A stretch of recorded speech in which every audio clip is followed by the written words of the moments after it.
buddy. I filmed that one. Yeah. Did you video? Yeah.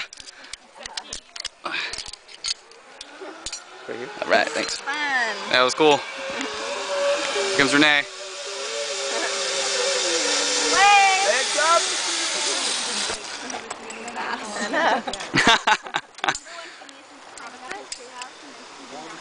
There's the water down there. Ah, like we're coming back, look, huh? Mm-hmm. Here comes Dave.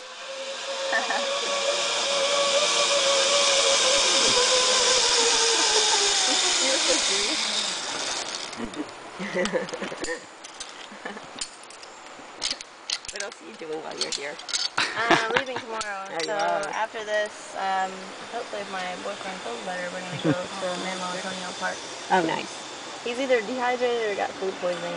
Woke up this morning, he felt like he was going to throw up, so he wasn't strong enough to come out here.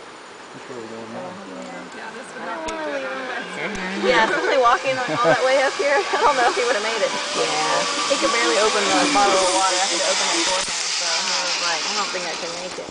Yeah.